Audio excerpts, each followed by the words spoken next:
네, 안녕하세요 여러분. 경찰대 편입 언어 논리를 담당하고 있는 박어령 선생입니다. 자, 이번 영상을 통해서 경찰대 편입 언어 논리라 어떤 식으로 각 유형별 출제를 하고 있는 것인지 대략적인 구도를 잡아볼 수 있도록 그렇게 수업을 진행을 해보도록 하겠습니다. 유형별 기출 경향을 분석하는 과정이 되겠는데요. 일단 제가 유형 분류를 크게 봤을 때 독해 추론 유형, 논리 유형, 퀴즈 유형, 논증 유형 이렇게 크게 봤을 때 네 가지로 분류를 합니다.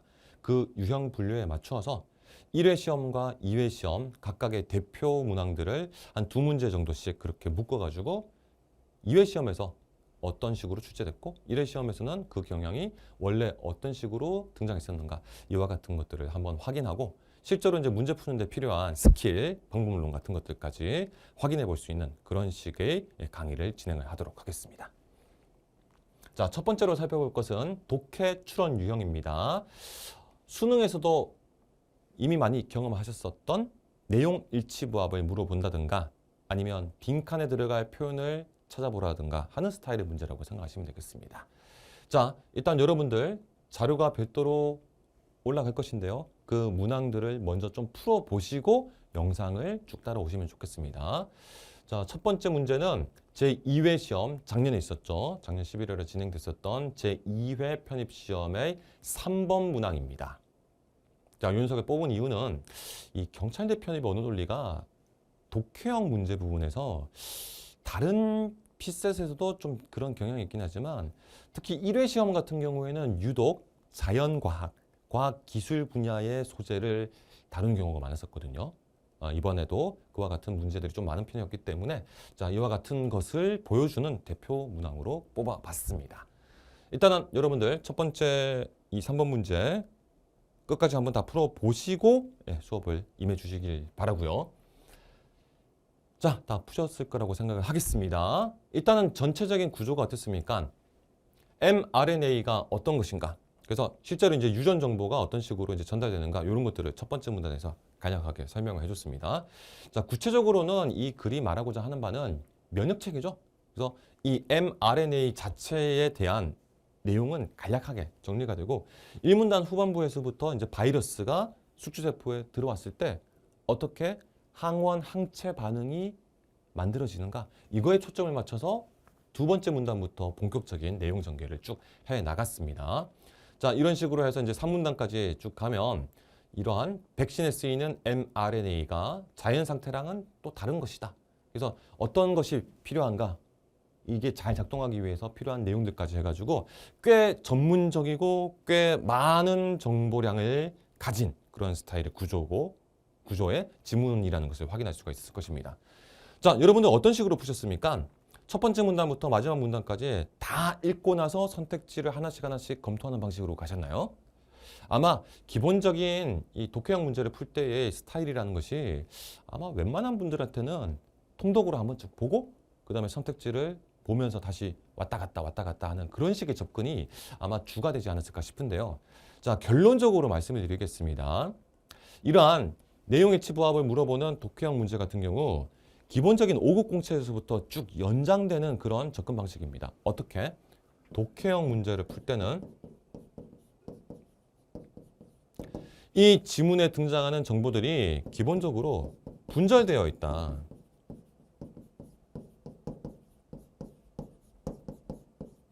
분절적 정보 구조라는 것은 쉽게 말해서 첫 번째 문단 내용에서 다룬 화두, 두 번째 문단으로 넘어가서 분명히 연속성은 있겠지만 이제 구체화되거나 아니면 포인트가 달라지는 방식으로 끊어진다는 겁니다. 끊어지기 때문에 첫 번째 문단, 두 번째 문단 무조건 끝까지 한 호흡으로 쭉 다 봐야지 되는 그런 문제가 아니라는 게 됩니다. 즉, 첫 번째 문단이 좀 길면 첫 번째 문단까지만 보고 바로 선택지에서 찾아서 정보 처리하고 그 다음에 두 번째 문단도 마찬가지 방식으로 그렇게 이와 같은 정보 구조를 취하고 있는 지문이 대부분이기 때문에 우리가 선택지를 판단할 때의 그 방법론도 기본적으로는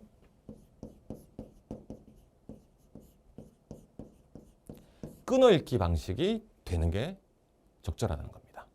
그렇게 해야지 본문을 끝까지 다 읽었을 때 전반부의 내용 기억 안 나가지고 다시 왔다 갔다 하면서 또 읽고 하는 그와 같은 시간 낭비를 줄일 수가 있게 되는 것입니다. 이게 아주 중요한 부분이에요. 뒤에 등장하는 여러 유형의 문제들을 또 넉넉한 시간을 확보한 상태에서 풀기 위해서는 이러한 독해형 문제를 푸실 때 시간을 절약을 하셔야 되거든요. 그랬을 때 어떤 식으로 시간을 절약할 수 있는가? 빨리 읽으면 되는가? 좋은 방법은 아닙니다. 빨리 읽을수록 내용이 드문드문 되게 좀 헐빈하게 이렇게 기억이 되다 보니까 실제로 여러분들이 빨리 읽으셨다고 해도 선택지를 하나씩 판단하는 과정에서는 또 여러 번 읽어야 돼요. 결국에는 시간이 늘어날 수밖에 없습니다. 그런 것보다는 차라리 한 문단씩 끊어 읽으면서 확실하게 내용 숙지하고 선택지 판단하고 하는 식으로 가시는 것이 전반부에서 정답이 바로 도출될 수도 있지 않겠습니까? 그와 같은 어떤 행운도 한 절반 정도의 확률로는 등장하기 때문에 끊어읽기 방식으로 정보 처리를 하는 것이 바람직합니다. 자, 그랬을 때 이런 방법론으로 첫 번째 문제 한번 정리를 해보겠습니다. 자, 1문단 전력 리보핵산 곡 mRNA는 아주 복잡한 분자라고 일단 포문을 열어줬습니다. 수백에서 수천 개의 단위체가 구슬처럼 연결된 긴 사슬 구조를 갖는 것이고요. 이들 단위체에는 4가지가 있는데 이 4가지 단위체들이 어떻게 나열되느냐에 따라 다른 유전 정보를 담을 수가 있습니다. 자, 여기까지만 해도 생소한 단어, 정보량 바로바로 주어지죠. 이게 그냥 단순한 소개가 아니고요. 전력 리보핵산이 mRNA다라고 연결을 시켜줬고 그 다음 수백에서 수천 개의 단위체가 어떤 식으로 사슬처럼 연결된 사슬 구조다. 이것들도 암기 대상으로 삼으려고 한다면 다 숙지해야 될 것들입니다. 그 다음 문장에서도 근데 그 단위체에는 4가지가 있다. 그 나열 방식에 따라서 유전 정보가 달라진다. 각 문장마다 하나씩 다 포인트가 있죠. 이거 그래서 다 암기하고 판단하려고 하면 끝까지 호흡을 쭉 유지하면서 다 읽고 나서 판단하려고 하면 앞에 게 휘발될 가능성이 높습니다. 그렇기 때문에 끊어 읽으라는 거예요. 자, 그 다음 이와 같은 방식이기 때문에 mRNA는 단백질을 합성하는 유전 정보를 담아서 이를 다른 세포에 전달하게 되고요.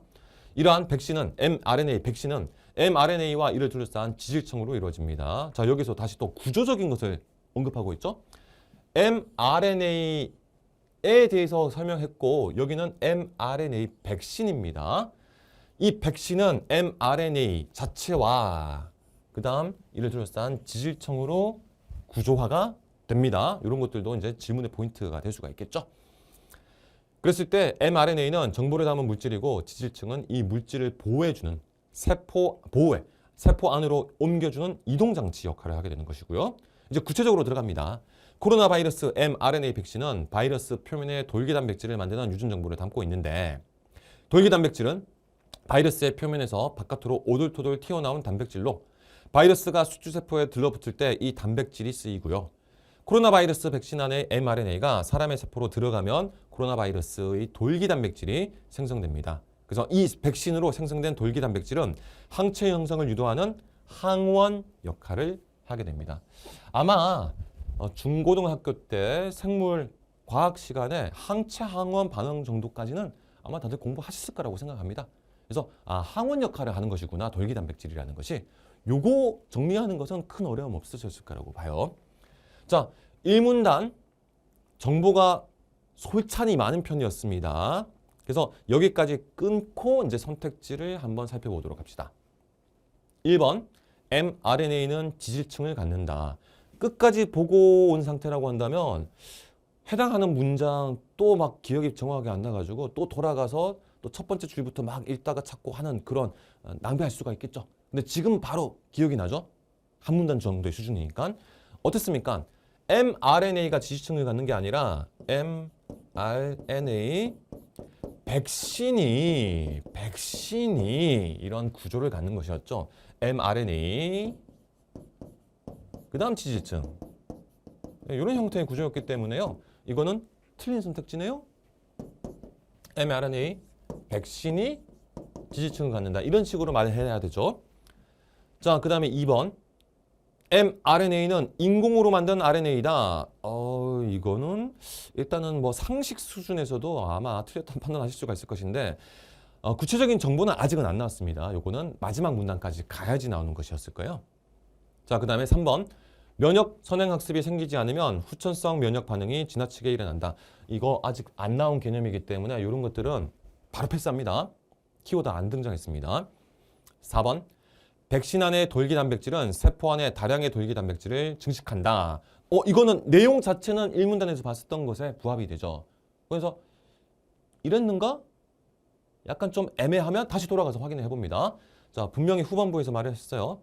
지금 선택지 4번이 말한 것처럼 백신 안의 돌기 단백질은 세포 안에 돌기 단백질을 만드는 건 맞는데, 자, 어떻게 한다고 했습니까? 코로나 백신 안에 mRNA가 사람의 세포로 들어가면 코로나 바이러스의 돌기 단백질이 생성된다. 그리고 이 돌기 단백질이 항원 역할을 한다. 끝! 여기서 다음 문단 넘어가가지고 새로운 내용이 나올 가능성도 있겠지만 일단 1차적으로 이 안에서 판단할 수도 있죠. 왜? 여기는 그냥 돌기 단백질이 생성된다고만 했지 4번이 말하는 것처럼 다량의 즉 복수형 표현을 안 썼습니다. 그냥 단백질이 생성된다라고만 했습니다. 그렇기 때문에 틀렸구나. 4번 선택지 틀렸구나라는 판단을 지금 바로 내려주셨어야 됩니다. 자, 그래서 4번. 다량의라는 것은 확인이 불가능합니다. 알 수 있는 것을 물어보는 구조에서는 애매한 거는 일단은 좀 보류를 하셔야 돼요. 그래서 일단 1번과 4번 두 개의 선택지가 첫 번째 문단을 통해서 확인이 되었고, 자, 그 다음 5번입니다.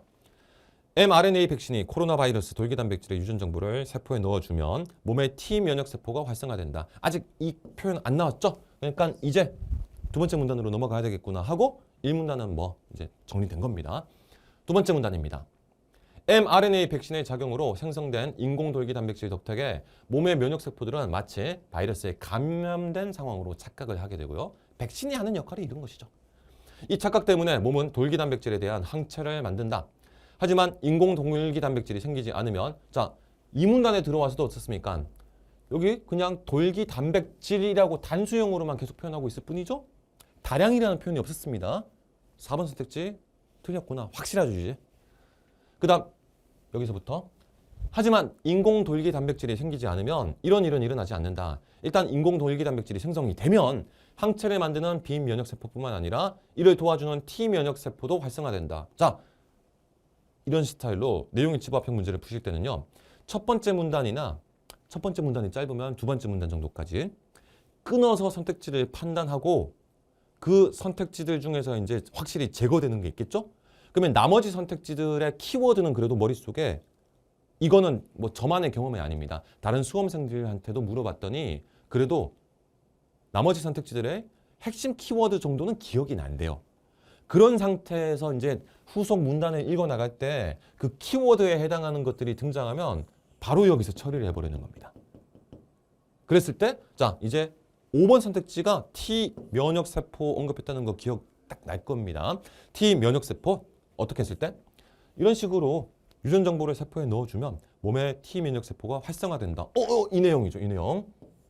그래서 돌기 단백질이 생성된다는 것이 뭡니까?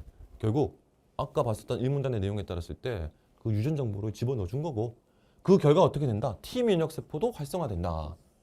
오케이. 5번 이내 확인하고 그냥 넘어가면 됩니다.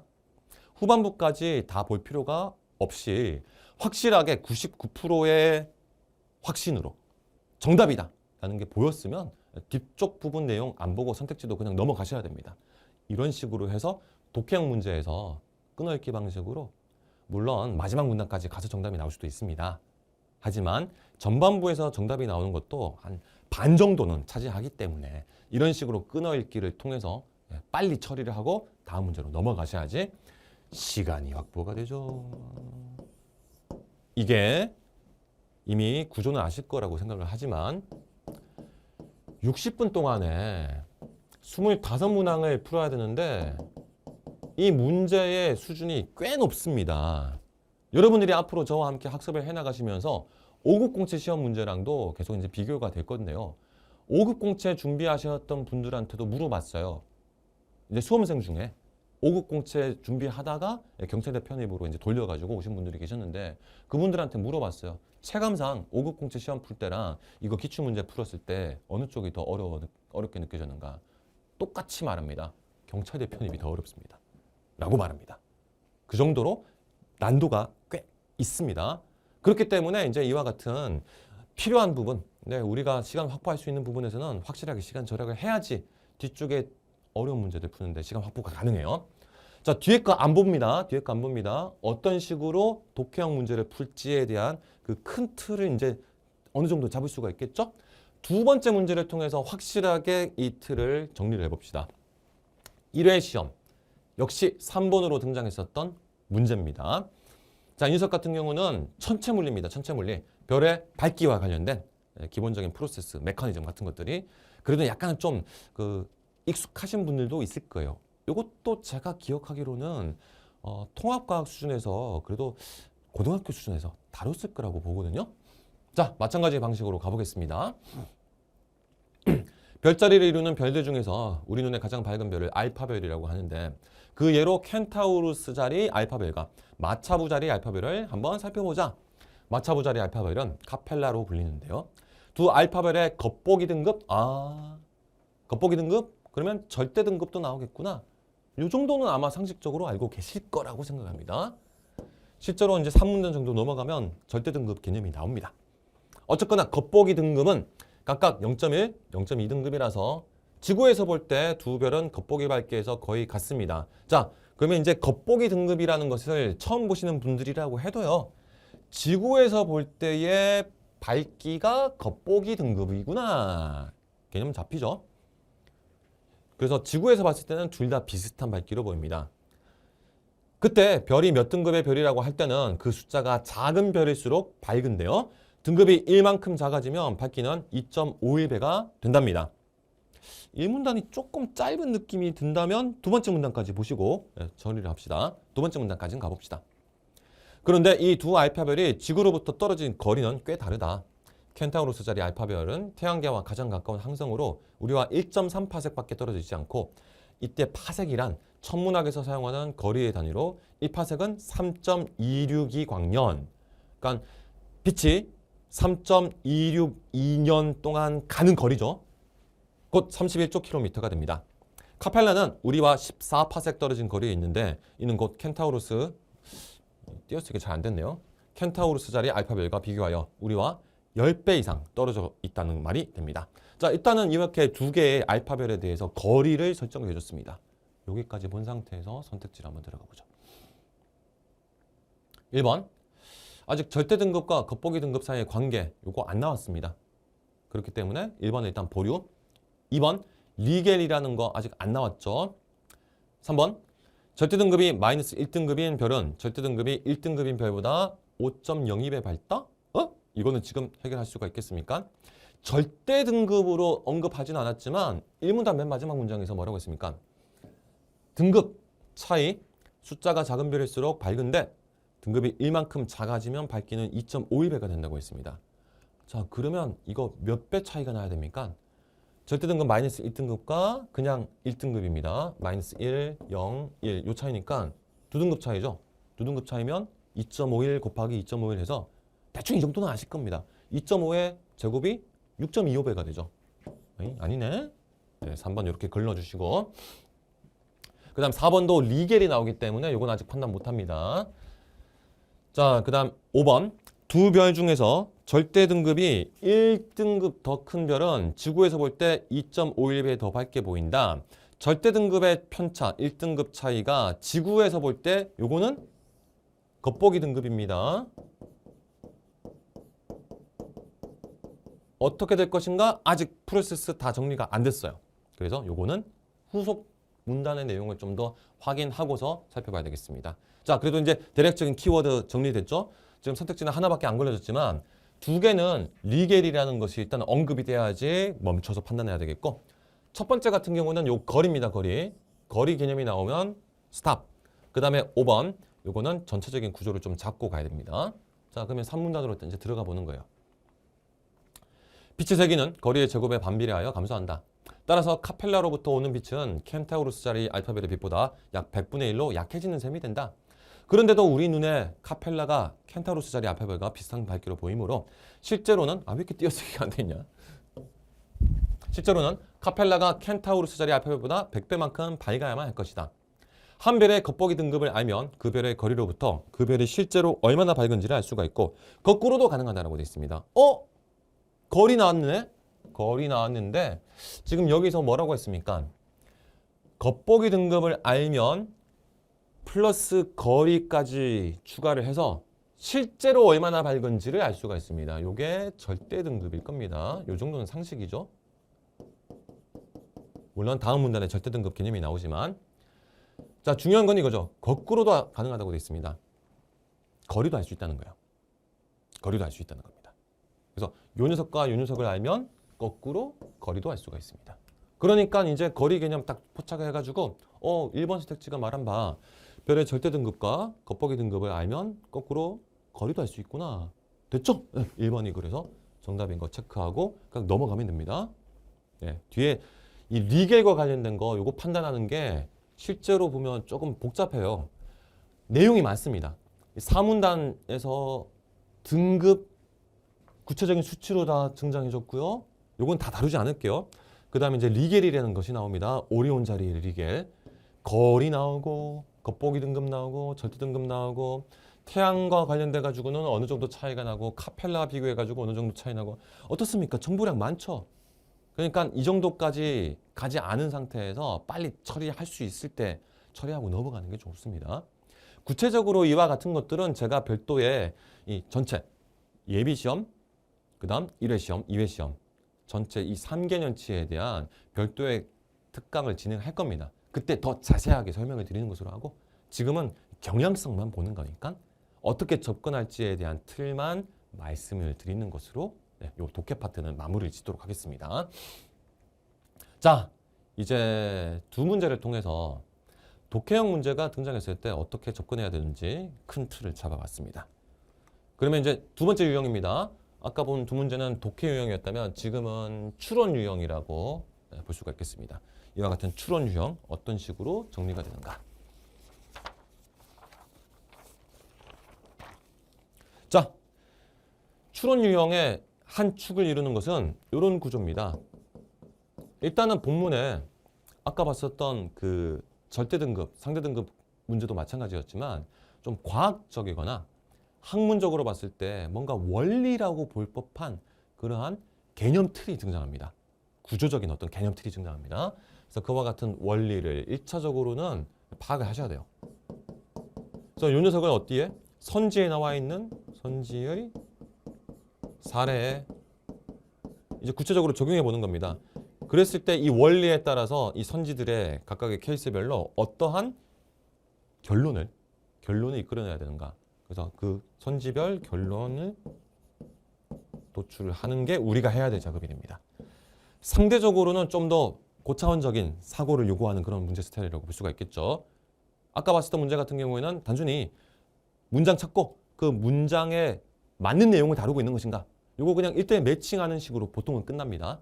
근데 이와 같은 추론형 문제, 특히 이런 원리 적용형 문제 같은 경우는 일단은 본문에 나와 있었던 원리도 파악해야 되고 사례가 그 원리에 따랐을 때 어떤 식의 결과를 보일 것인가까지 구체적인 언급 안 된 것들을 빈 부분을 우리가 채워 넣어야 되기 때문에 또 고차원의 사고를 요구하는 거라고 볼 수가 있겠죠. 자, 아무튼 이와 같은 구조를 취하고 있고요. 요거를 염두에 두면서 한번 판단해 봅시다. 다음 글의 추론 방법 D에 따라 옳게 추론한 것만을 골라라. 자, 이 추론 방법 D는 가설을 연역하는 것이 아니라 가설로부터 연역하는 것입니다. 무슨 소린가 싶죠? 그럼 그냥 넘어가요. 뒤에서 후수를 해줄 거니까. 이 방법의 절차는 세 단계로 이루어집니다. 첫째, 현상들을 한꺼번에 설명할 수 있는 가설 H를 일단 추측합니다. 자, 첫 번째, 가설 H의 추측. 첫 단계는 가설의 추측인데 뭐 똑같은 말이죠. 과학에서 추측은 가설의 다른 이름입니다. 뭐 사실상 동어 반복이기 때문에 별다른 건 없습니다. 자, 그다음 두 번째, 가설 H 및 보조 가설로부터 실험이나 관찰로 확인할 수 있는 명제 O를 연역합니다. 그러면 여기는 이제 가설 H는 첫째 단계에서 추측한 거고 그 다음 보조 가설이라는 것이 새롭게 등장하죠. 얘는 별도로 있었던 것 같습니다. 그래서 가설 H와 보조 가설 두 가지를 합해가지고 실험이나 관찰로 확인할 수 있는 명제 O를 연역합니다. 그러니까 가설이라는 것을 바탕으로 해서 뭐 자연현상, 천체 현상이 어떻게 일어날 것이다. 이런 거 예측하는 거죠. 그와 같은 구조로 명제 O를 이해하시면 되겠습니다. 이때 여기서 A로부터 B를 연역한다는 A가 참이고 B가 거짓임이 불가능함을 뜻합니다. 이게 무슨 소린가? 이거는 이제 나중에 논리학을 공부하시고 나면 직관적인 판단이 바로 될 건데요. 이 연역 추론이라는 것은요. 전제가 주어지면 그 전제로부터 필연적으로 결론이 무조건 도출되는 그러한 추론 방식을 연역 추론이라고 합니다. 그러니까 A라는 전제로부터 B를 연역한다면 A가 참이면 B도 무조건 참여해야 되는 거예요. 이게 연역 자체의 그냥 본질입니다. 그러니까 A가 참이고 B가 거짓인 것은 불가능하다. A가 참이면 B는 무조건 같이 참이 돼야 된다. 라는 겁니다. 연역을 한다는 말은. 그러니까 이런 연역의 기본적인 정의 자체를 그냥 소개를 해준 것이었었고, 자, 뭐 요거는 몰라도 이거 이해 안 됐어도 문제 푸는 데는 사실은 상관없습니다. 아무튼 이런 식으로 연역된 명제 O가 있습니다. 이 O는 가설의 예측인 셈이고요. 이 예측 명제는 경험이나 관찰, 측정으로 참이나 거짓이 드러날 수 있는 명제여야 됩니다. 자, 아무튼 이렇게 검증을 할 수 있는 명제 O를 도출했고요. 세 번째, 실제 실험이나 관찰로 O가 참인지 거짓인지를 검사하는 검증 단계로 넘어갑니다. 이 단계에서 만일 예측 명제 O가 거짓임이 드러나면 보조 가설들 및 가설 H 가운데 적어도 하나가 거짓임이 드러납니다. 이를 반증이라고 합니다. 자, 구조를 이제 다시 정리해 봅시다. 첫 번째 1단계에서 가설 H 도출합니다. 2번 가설 H랑 보조 가설이 결합이 되어서 이걸 바탕으로 명제 O가 연역이 됩니다. 자, 그 다음 3단계 명제 O를 검증합니다. 검증해가지고 이제 두 가지 결과가 있겠죠. 참이거나 아니면 거짓이거나. 그래서 거짓이면 이 단계에서 만약 예측 명제 O가 거짓임이 드러나면 그러면 뭐가 잘못된다는 겁니까? 요 연역 과정이 잘못됐다는 거예요. 연역 과정이 잘못된 거기 때문에 얘들 중에 뭔가 하나는 지금 잘못된 게 있다는 겁니다. 그래서 가설 H가 잘못됐을 수도 있고 아니면 보조 가설이 잘못됐을 수도 있습니다. 잘못되었을 수도 있습니다. 그래서 이런 표현이 나온 겁니다. 가설 H가 바로 틀렸다라고 말은 못해요. 가설 H랑 보조 가설이 결합돼가지고 명제 O가 나온 거기 때문에 실제로는 이 둘 중에 적어도 한 가지가 거짓이다까지만 판단할 수 있습니다. 아무튼 이와 같은 과정이 반증입니다. 반증. 자, 그 다음 예측 명제 O가 참이라면 어떻게 되는가? 가설 H가 곧장 검증되는 건 아닙니다.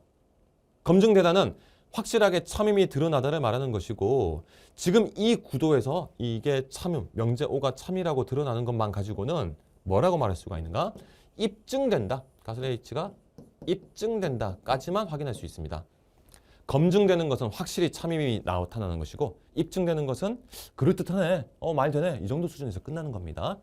자, 이런 게 이제 기본 골격이에요. 요런 거를 도식적으로 정리를 할 수 있으면 더 좋겠고 안 되더라도 대략적인 구도는 잡아야 되겠죠. 특히 중요한 건 무엇인가? 이런 말들입니다. 반증되는 것과 검증되는 것과 입증되는 것. 요 녀석들의 개념적 편차는 확실하게 이해하고 가셨어야 되겠죠. 자, 이제 이와 같은 틀을 바탕으로 선택지의 사례를 분석할 차례입니다. 첫 번째, 가설. 모든 생물은 계속 진화한다를 추측한다. 요게 H죠. 이 가설과 보조 가설, 사람은 더는 진화하지 않는다. 로부터 사람은 생물이 아니다를 연역할 수 있다. 하지만 사람은 생물이다. 요거는 이제 실제로 검증을 해본 거죠. 그렇겠죠? 자, 여기까지 요 녀석까지가 명제 O를 연역하는 과정이었습니다. 그리고 이에 대해서 검증을 해봤죠. 사람은 실제로 어떻더라? 생물이더라. 이 검증 과정. 자, 그래서 결과가 어떻게 판단해야 되는가? 실제 실험이나 사실관계를 따져봤을 때 거짓이라는 것이, 명제 O가 거짓이라는 것이 등장했으면 그러면 뭐가 반증되는 겁니까? 이게 적어도 하나가 반증되는 것이지, 그러니까 적어도 하나가 거짓임이 드러나는 게 반증이지, 보조가설이다 혹은 가설 H다 확실하게 딱 짚을 수가 있나요? 안 되죠. 안 되죠. 앞에서 확인한 것처럼. 따라서 보조가설이 반증된다라고 딱 이렇게 한정을 지었기 때문에 얘는 틀렸다고 판단하셔야 됩니다. 보조가설이나 이 가설 중에 하나가 반증된다. 적어도 하나가 반증된다. 이렇게 말을 해야 되는 겁니다. 자, 두 번째도 마찬가지 방식으로 판단이 될 거예요. 가설, 하느님은 완전하다를 추측한다. 이 가설과 보조가설, 하느님이 완전하다면 하느님은 지극히 선하다로부터 하느님은 지극히 선하다를 연역할 수 있다. 요거는 조건명지식 구조로서 A면 B한데 A 하니까 따라서 B하다. 이렇게 그냥 자연스럽게 나오는 거였습니다. 하지만 실제로 봤을 때 하느님이 지극히 선하지는 않다. 따라서 보조가설이 반증되면 그 가설은 검증된다고 되어 있는데요. 자, 하지만 하느님이 지극히 선하지는 않다. 결과적으로 요 녀석 명제 O가 거짓이라는 검증을 한 거죠. 거짓이라고 판단을 한 겁니다. 자, 얘가 거짓이라고 판단이 됐으면 어떻게 된 겁니까? 기억과 똑같죠? 보조가설이나 가설 H 중 적어도 하나가 반증이 되는 겁니다. 근데 여기서 이제 추가적으로 설명을 했어요. 보조가설이 반증되면 그 가설은 검증된다. 이거는 무슨 소리야? 보조가설이 반증되면 그 가설은 검증된다. 자, 이게 거짓일 때 H와 AND라고 하면 헷갈릴 수가 있으니까 요거는 가설 H죠. 그 다음에 보조가설. 앞에서 뭐라고 했습니까?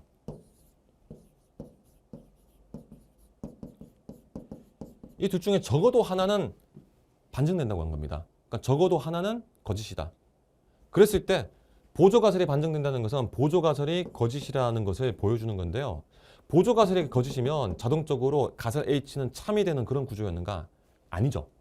왜? 둘 다 거짓일 가능성도 있었기 때문입니다. 적어도 하나가 거짓이다.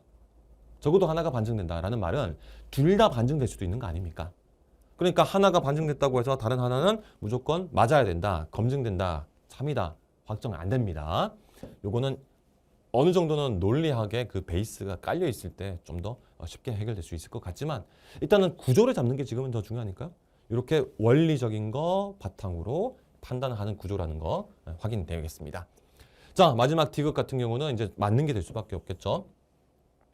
가설, 해변보다 산 위에서 시간이 더 빨리 흐른다를 추측한다. 위치 A보다 위치 B에서 시간이 더 빨리 흐른다면 위치 A에 놓인 시계보다 위치 B에 놓인 시계가 더 빨리 간다.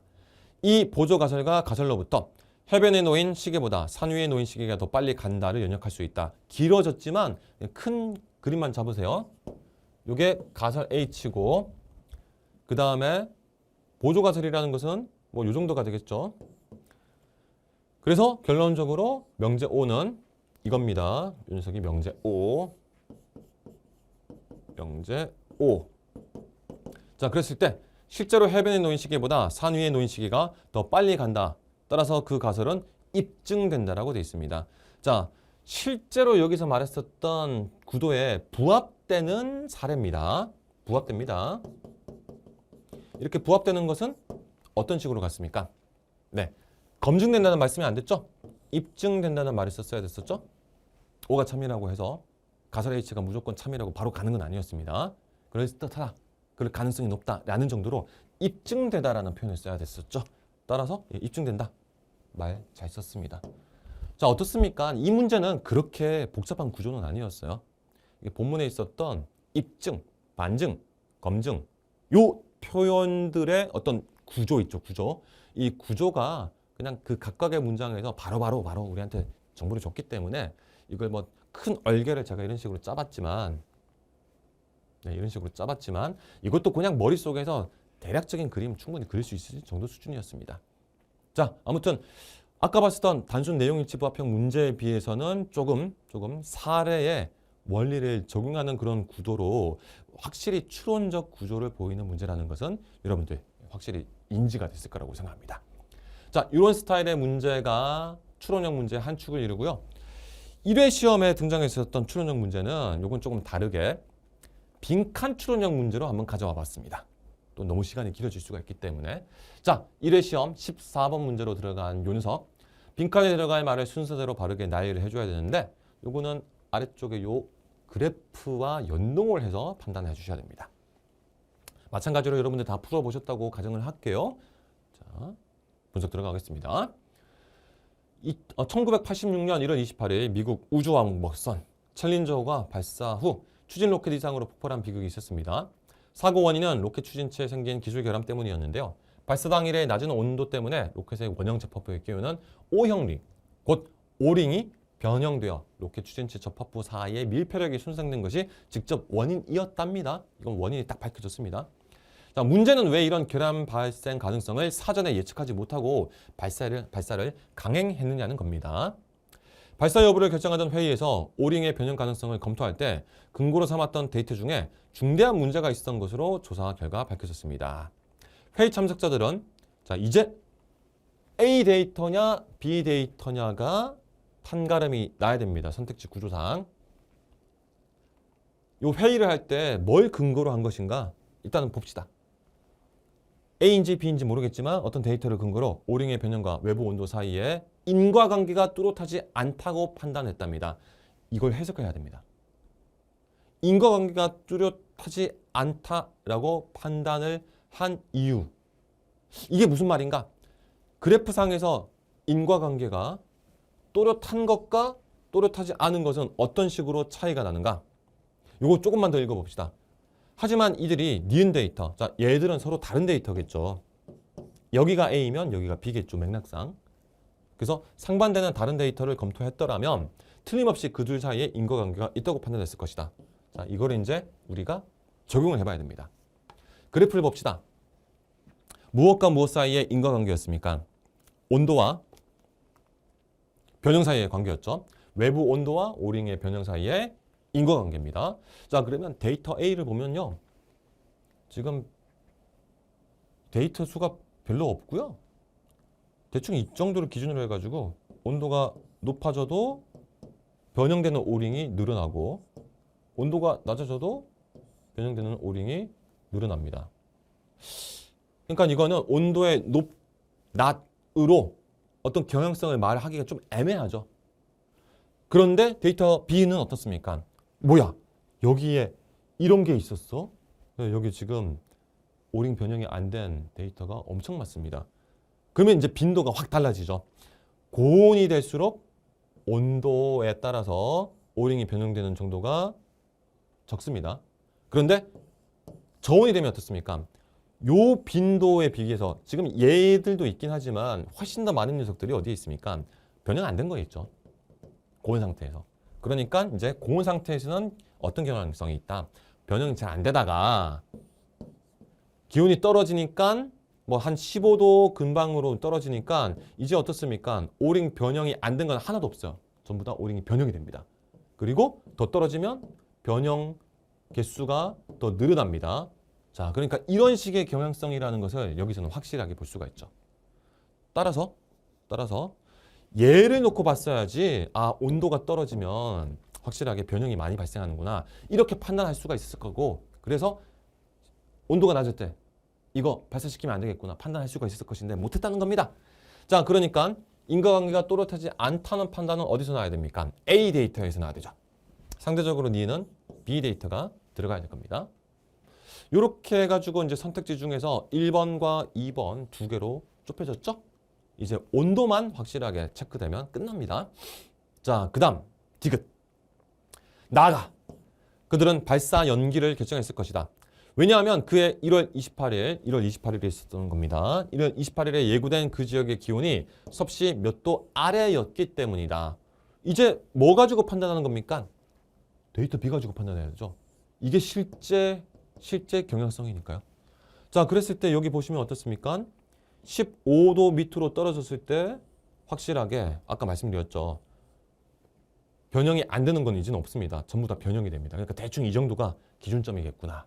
그러면 16도 아래로 떨어졌기 때문에 예고가 됐기 때문에 그래서 발사를 연기하자라는 결정을 내렸어야 될 것이다. 그러면 끝났죠? 네, 리을에 들어갈 것은 어차피 똑같습니다. 자, 이렇게 해서 디귿에 들어갈 것은 대충 16도 문맥적으로 윤석 같은 경우는 그래프를 참조하면서 판단해야 됐었긴 하지만 적어도 이제 요 판단의 구조에서 이런 것 정도는 맥락상 여러분들이 읽어내셨어야 될 겁니다. 요런 게 이제 독해의 어떤 그런 눈이죠. A 데이터에 비해서 B 데이터가 상대적으로 인과관계를 보여주더라. 무엇과 무엇? 오링의 변형과 외부 온도 사이의 인과관계를 보여주더라. 그러면 이 말만 보고도 머릿속에서는 어떤 그림이 대충 그려져야 됩니까? 아, 뭔가 요런 경향성. 온도가 높아지면 변형 정도가 높거나 아니면 변형 정도가 낮아지거나. 그러니까 적어도 이제 요런 흐름이나 아니면 이런 흐름이나 둘 중에 하나가 나와줘야 된다는 거죠. 이런 걸로 인과관계를 해석을 해서 그와 같은 경향성이 나타나는 것을 그래프에서 찾으셨다면 금방 딱 체크가 되었을 거라고 생각합니다.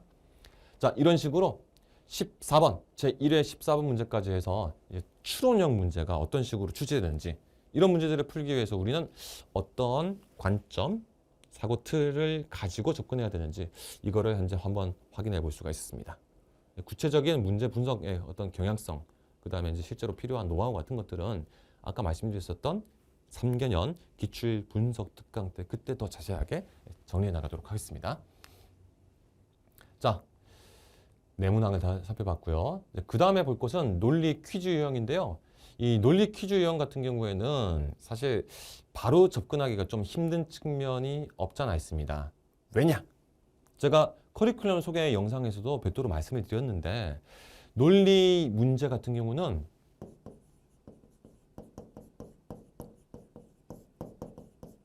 이 녀석에 대한 이론 숙지가 확실하게 되어 있어야 되거든요. 그렇기 때문에 형식 논리학, 특히 이 명제 논리라는 것에 대한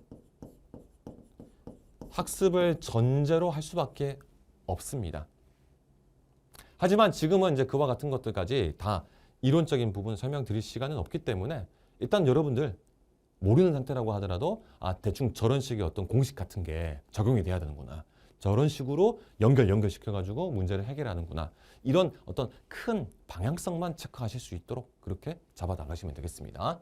자, 그래서 형식 논리학을 바탕으로 하는 명제 논리 파트는 저의 기초인문과정, 그 다음에 기본이론 과정을 통해서 여러분들이 같이 학습을 해나가시면 될 것이고요. 일단 여기에서는 이걸 배경으로, 베이스로 이미 삼아서 바로 문제 분석으로 들어가겠는데요.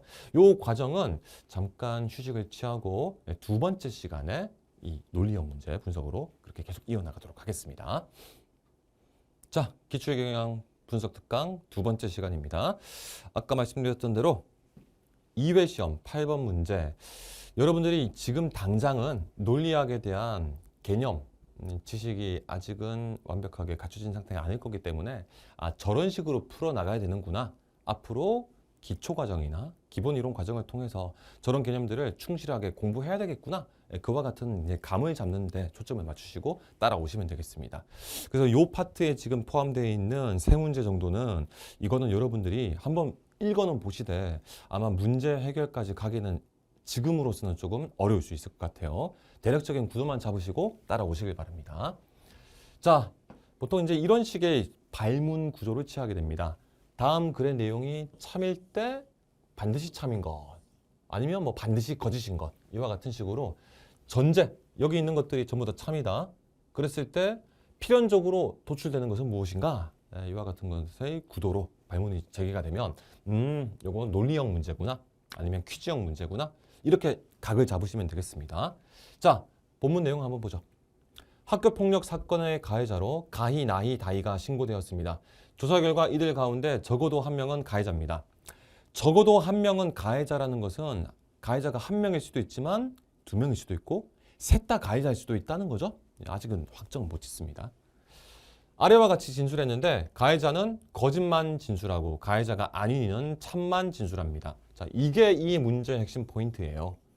가해자는 거짓만 진술하고 가해자가 아닌 자는 참만 진술을 합니다. 근데 아직 누가 가해자인지 아닌지 알 수가 없죠. 자, 이제 각각의 인물이 한 진술의 내용을 보면요. 가인은 본인이 가해자가 아니라고 말했고, 나이가 말한 이런 구조나 다이가 말한 구조가 이게 조건명지식 구조가 되는 겁니다. 아까도 한번 언급이 됐을 겁니다. 자, 조건명지식 구조. 가이가 가해자가 아니라면 가이가 가해자가 아니라면 부정을 하는 게 이런 물결 표시고요. 일단은 그냥 여러분들은 그냥 지금은 그냥 쭉 따라오세요. 그러면 나희도 아니다라고 하고 있으니까 부정. 나희 가해자 아니다. 네, 이런 식으로 이제 정리가 되고 다이의 진술도 마찬가지로 요 면이 있기 때문에 뭐뭐 하면 뭐면 뭐뭐 이런 구조는 역시 조건명지입니다. 그러면 가이가 가해자이면 나도 다이도 가해자이다. 자, 이렇게 정리가 됩니다. 그 다음 가이가 한 말도 뭐 짧게 정리하자면 나는 가해자가 아니다. not 가희 가해자. 자, 이런 식의 진술 구조입니다. 자, 일단은 이 가희의 말이 참인지 거짓인지 이런 거 알 수가 없습니다.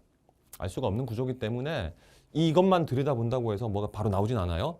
그렇기 때문에 선택지를 일단은 좀 참조를 하는 게 좋습니다. 기억 같은 경우 가해자는 적어도 2명이다. 뭐 어떻게 처리하다 보니까 가해자가 딱 1명만으로 한정이 된다면 기억은 틀린 게 될 것인데 아직은 판단하기가 좀 애매하죠. 그 다음에 니은 가이나 나이는 가해자다.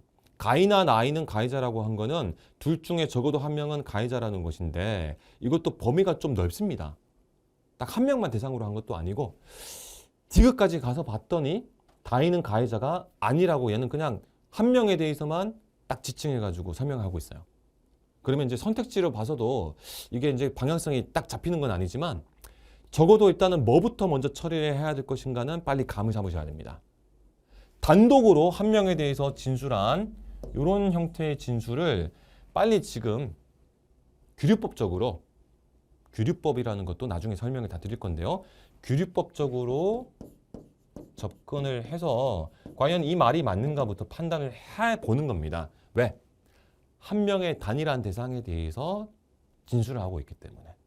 그런 게 이제 범위가 넓은 것보다는 판단하기가 쉽습니다. 자, 그러면 규律법적으로 접근한다는 것은 어떤 소린가? 뒤집어서 얘를 다시 부정을 해가지고 한번 상황을 연출해 보자는 겁니다. 그렇게 부정을 해가지고 연출했을 때 뭔가 문제가 발생하면 어떻게 된다? 그렇게 부정한 게 문제가 있었다는 거예요. 그러니까 원래대로 돌려야 된다는 겁니다. 자, 그러면 다이가 만약에 가해자라고 한번 가정을 해봅시다.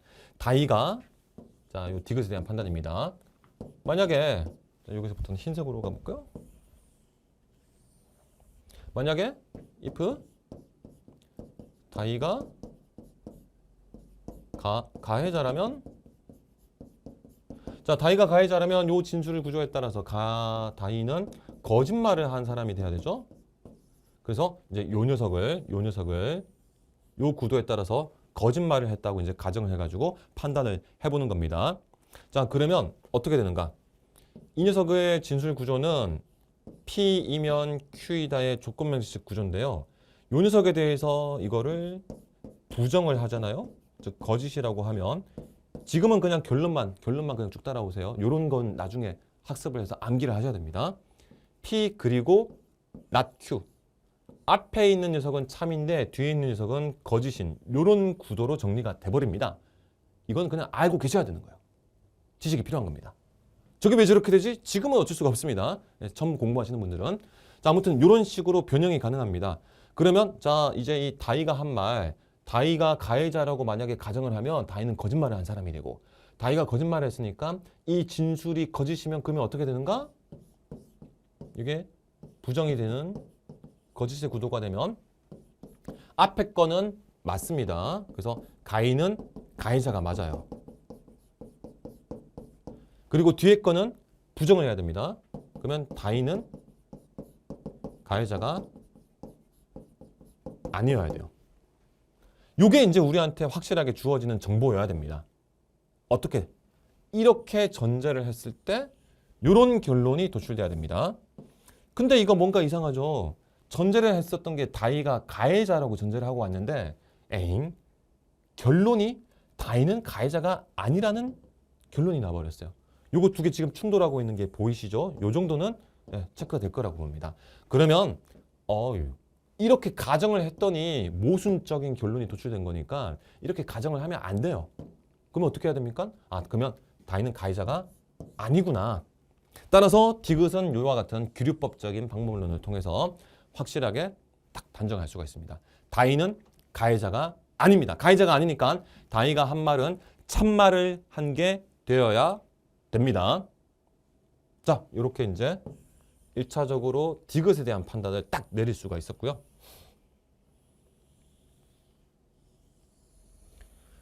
자, 여기다가 이제 반영을 해봅시다. 다인은 가해자가 아닙니다.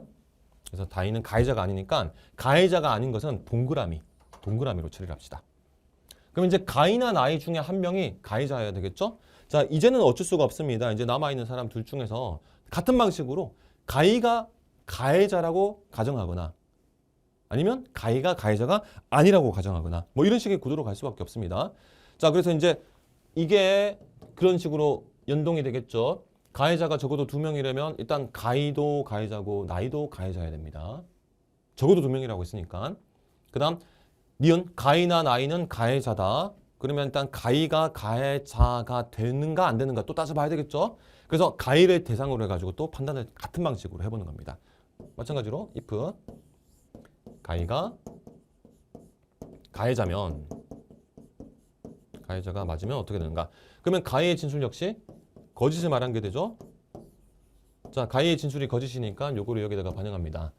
가이가 가해자가 아니라고 한 말이 거짓말이 됩니다. 그러면 이게 거짓말이니까 결국 가이는 가해자가 맞아요. 그럼 여기까지는 아까 가정했었던 요 녀석과 충돌을 하는 것은 없습니다. 자, 그래서 가이가 가해자가 맞다. 가이가 가해자가 맞다라는 것을 지금 여기다가 이제 집어낼 수가 있습니다. 아까 본 것처럼 다이는 참을 말한 사람이니까 요 조건 명제는 그냥 그대로 써먹으면 됩니다.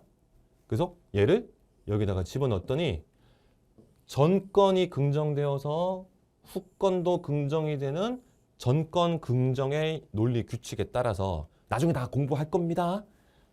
다이가 가해자라는 결론이 나와 버리는데 어머나 다이가 가해자가 아니라고 우리는 이미 보고 왔죠.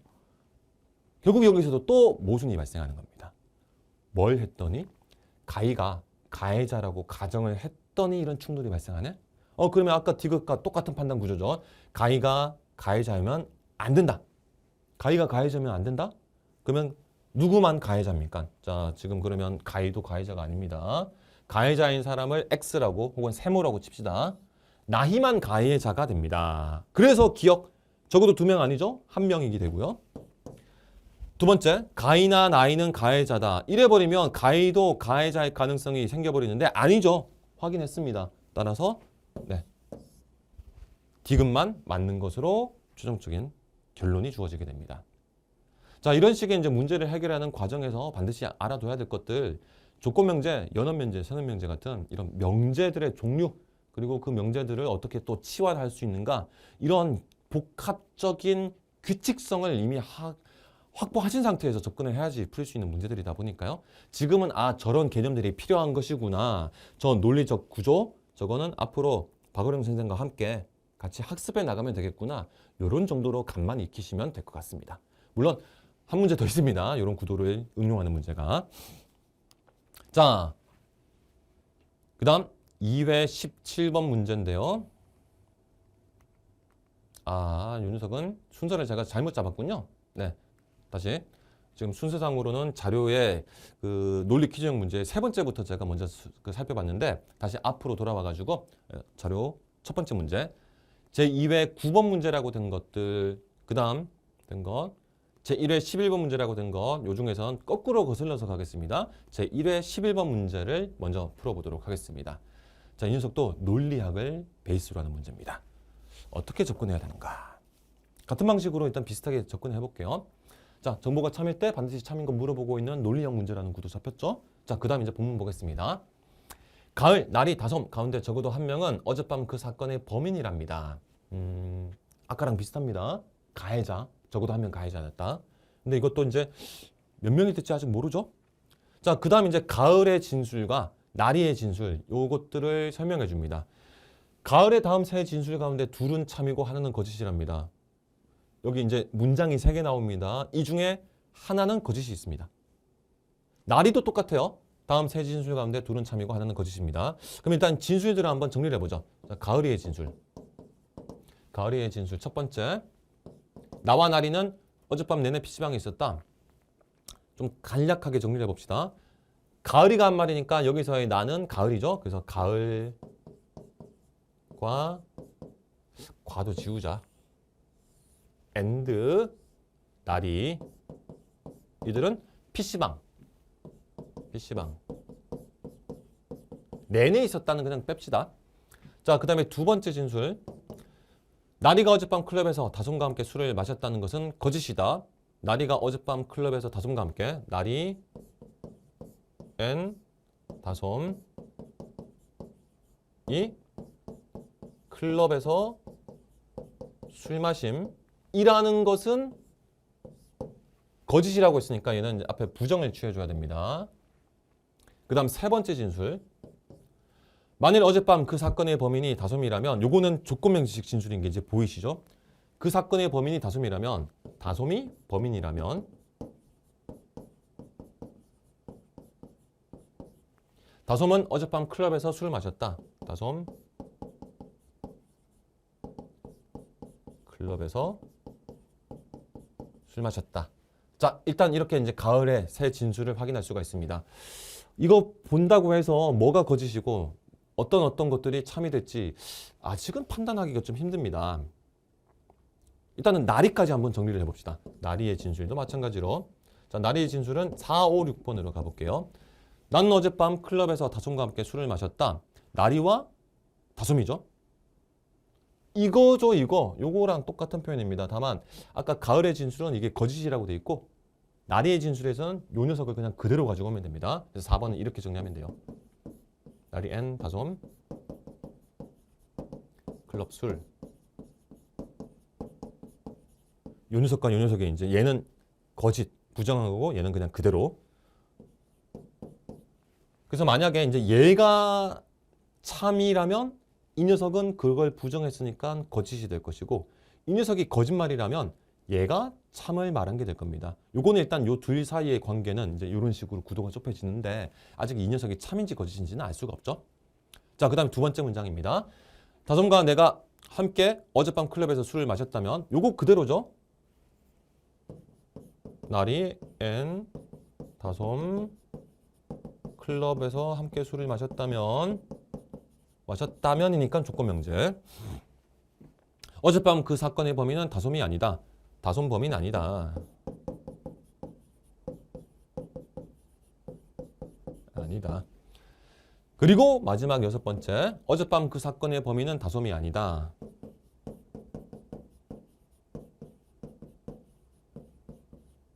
X다. 자, 이렇게 되어 있습니다.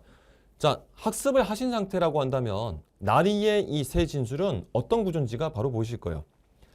나리와 다솜이는 클럽에서 함께 술을 마셨다면 다솜이가 범인이 아닌데 마침 나리와 다솜이는 클럽에서 함께 술을 마셨다.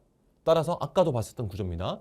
전건 긍정의 논리에 따라서 요 후건에 있는 것도 역시 참이라고 도출되는 이런 구도예요. 쉽게 정리하면 이런 식입니다. P이면 Q이다.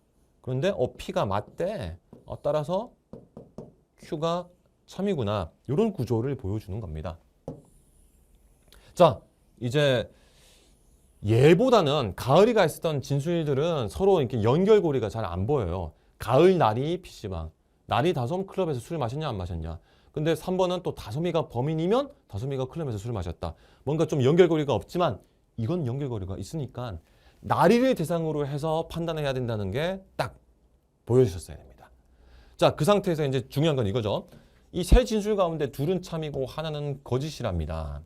둘은 참이고 하나는 거짓이다. 그러면 뭐가 거짓일 가능성이 없는 걸로 나와야 되는가? 아까랑 똑같은 방식입니다. 잘 안 보이면 이게 거짓이라고 한번 가정을 해볼까? 6번이 거짓이라고 한번 가정을 해볼까? 이런 식으로 가는 거예요. 자, 아까도 봤었죠? P이면 Q이다에 대해서 얘를 부정 부정을 하면 P 그리고 not Q가 된다고 아까도 봤습니다. 자, 이걸 똑같이 이용하는 거예요. 그래서 일단 5번이 조건명제식 구조이기 때문에 5번이 거짓이라고 한번 가정을 해봅시다. if 5번이 거짓이면 어떻게 되는가? 그러면 5번이 거짓이면 이 앞에 녀석은 맞고 뒤에 녀석은 거짓이 돼야 됩니다. 앞에 녀석이 맞으니까 4번도 맞는 말이 된 거예요. 근데 이 뒤에 녀석이 틀린 게 됩니다. 다솜이는 범인이 아니다라고 한 게 거짓말이 돼야 됩니다. 그러면 다솜이 범인이어야 되니까 6번에서 확인한 다솜이 범인이 아니라는 말과 충돌이 발생하겠죠. 충돌이 발생하면 얘도 거짓말을 한 게 됩니다. 즉 5가 거짓이면 6도 거짓말을 한 게 됩니다. 그런데 거짓말은 하나밖에 없어요. 그러니까 5번 진술은 참이구나. 이렇게 5번 진술은 이런 과정을 거쳐서 이건 하얀색으로 가보자. 자, 5번은 무조건 참이다라는 것을 알아낼 수가 있습니다. 자, 그 다음에 이제 5번이 참이게 되면 이제 나머지 4번과 6번 중에서 무엇이 거짓일지 좀 좁혀낼 수가 있습니다. 자, 4번은 5번 조건명제의 전건 앞에 있는 충분 조건에 해당하는 녀석인데요. 만약에 이 4번이 거짓이라고 한다면 그러면 어떻게 되는가? 요거는 얘가 거짓이면 이거 참이 됩니다. 조건명제 P면 Q이다 해서 앞에 녀석이 거짓이면 뒤에 녀석은 참일 수도 있고 거짓일 수도 있고 상관이 없어집니다. 이 전체는 당연히 이제 참이 됩니다. 확정이 안 돼 버리는데요. 지금 이제 이런 구도로 가가지고는 6번이 거짓일 수도 있게 되기 때문에 4번이 거짓이면 안 됩니다. 그러면 6번이 거짓이면 어떻게 되는가? 6번이 거짓이면 6번이 거짓이면 안 된다. 이거 제가 설명을 지금 방금 잘못 드렸는데, 자, 만약에 구도가 어떻게 되는가? 지금 이제 남은 거는 4번과 6번입니다. 4번과 6번이 하나는 참이고 하나는 거짓이어야 되죠. 요 구도에 따라서. 그러니까 남아있는 구도는 4번이 참이고 6번이 거짓인 경우, 또는 4번이 거짓이고 6번이 참인 경우, 이렇게 두 가지밖에 없을 거예요. 근데 만약에 이렇게 되면 어떻게 되는가? 이거 아까 봤던 이게 돼버리는 겁니다. 조건명제의 전건은 참인데 4번, 후건 6번은 거짓이면 5번이 또 거짓이 돼버려요. 그럼 거짓이 또 두 개가 됩니다. 따라서 이건 안 되고 이런 구도가 될 수밖에 없습니다. 전건에 해당하는 4번은 거짓이고 6번은 참인. 네, 이렇게 해서 지금은 이제 이게 도대체 왜 저렇게 되는가, 여러분들이 아직 개념 정리가 안 된 상태라고 한다면 좀 힘드실 수가 있겠지만 일단 사고 과정은 이런 식으로 흘러가게 됩니다. 이걸 바탕으로 해서 나리의 새 진술에 참 거짓이 이제 확정이 됐죠. 이걸 바탕으로 아까 말씀드렸습니다. 4번이 거짓이니까 4번이 거짓이므로 이걸 부정한 2번은 참이 돼야 되겠죠. 그래서 가을이의 새 진술 중에서 일단 2번 진술이 참이라는 것은 확인하고 들어올 수가 있습니다. 그리고 나서 이제 이 상태에서 선택지에 주어진 이런 추가적인 정보들을 바탕으로 해서 하나씩 나머지 부분들에 대한 판단을 내려주면 돼요. 자, 기억만 한번 해보겠습니다. 기억. 가을이 어젯밤 그 사건의 범인이 아니라면 그 사건의 범인은 날이다. 자, 가을이 어젯밤 그 사건의 범인이 아니라면 어떻게 되는가? 아까 6번 진술 참이라고 했죠. 다솜이 범인 아닙니다. 그런데 가을이마저 범인이 아니라고 한다면 적어도 한 명은 범인이라고 했으니까 남은 건 누굽니까? 다솜이도 아니고 가을이도 아니니까 나리가 범인이어야 되죠. 이렇게 배제를 시켜가지고 나리가 범인이라는 게 확인이 될 수가 있습니다. 니은도 추가로 해볼게요. 어젯밤 클럽에서 술을 마신 이가 범인이라면 어젯밤 그 사건의 범인은 가을이다 라고 되어 있습니다. 자, 어젯밤 클럽에서 술을 마신 이가 범인이다. 그러면 누가 술을 마셨는지를 봐야 됩니다. 일단 2번 확인했죠. 나리와 다솜이 클럽에서 함께 술을 마신 거는 아닙니다. 그러면 어떻게 정리가 돼야 됩니까? 나리도 술을 안 마셨고 다솜이도 술을 안 마셨고 둘 다 안 마셨을 수도 있지만 둘 중에 한 명만 클럽에서 술을 마신 게 될 수도 있습니다. 그러면 지금 술을 마신 것과 관련돼 가지고는 요거밖에 없어요. 요거밖에 없기 때문에 그래서 나리가 술을 마신 건지 다솜이가 술을 마신 건지 이거 알 수가 없어요.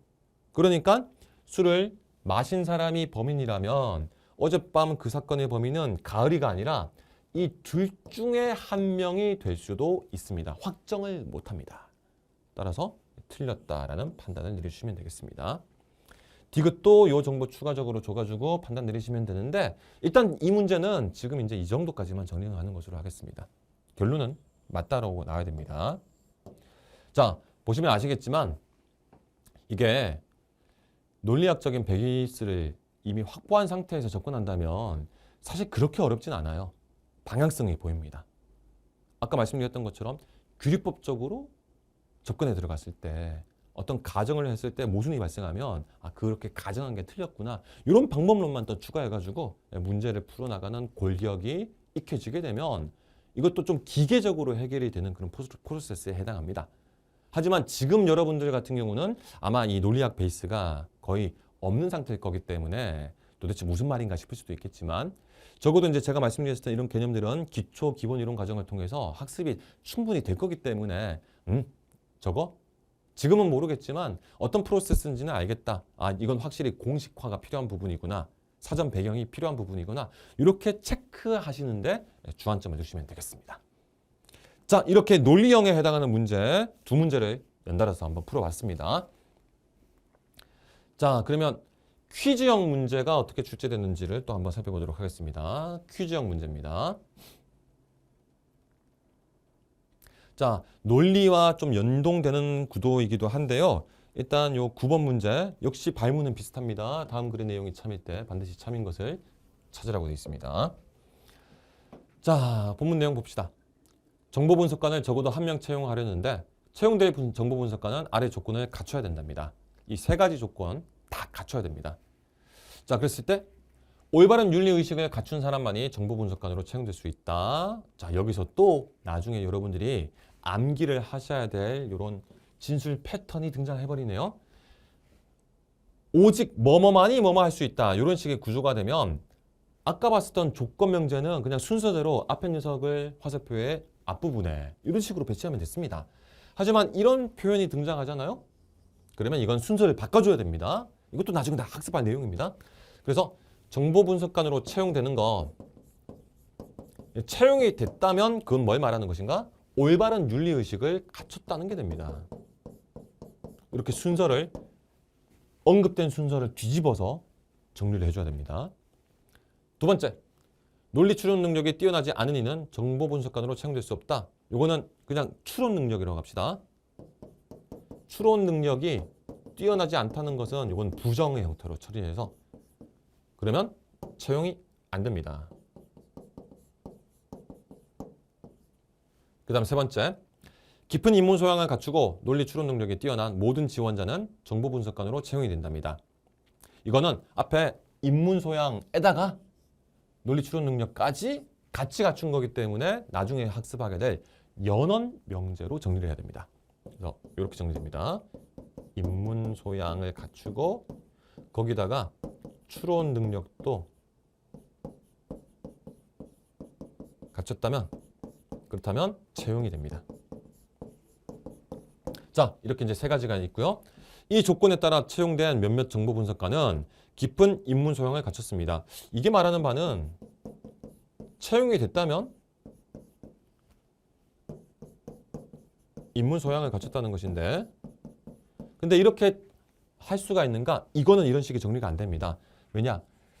모든 채용된 정보 분석관이 다 그렇다는 게 아니고요. 몇몇 정보 분석관이 깊은 인문 소양을 갖췄다고 했기 때문에 이거는 위에서처럼 조건 명제로 바로 정리를 못 합니다.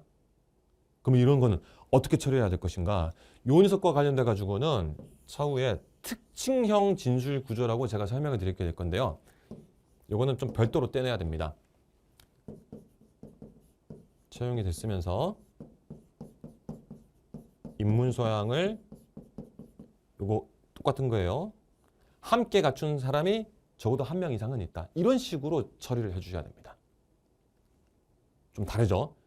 전체에 대해서 말한 게 아니라 일부에 대해서만 말했을 때는 주의를 해주셔야 됩니다. 자, 아무튼 얘도 결과적으로는 이런 논리형 구조를 가지고 판단이 돼야 됩니다. 기억! 채용된 정보 분석관 가운데 깊은 입문 소양을 갖추고 논리 추론 능력이 뛰어난 이가 있다.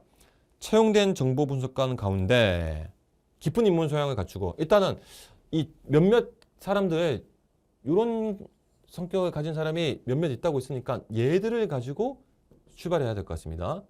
그랬을 때 채용된 정보 분석관 중에 깊은 입문 소양을 갖추고 이 사람들은 이미 입문 소양 갖췄죠.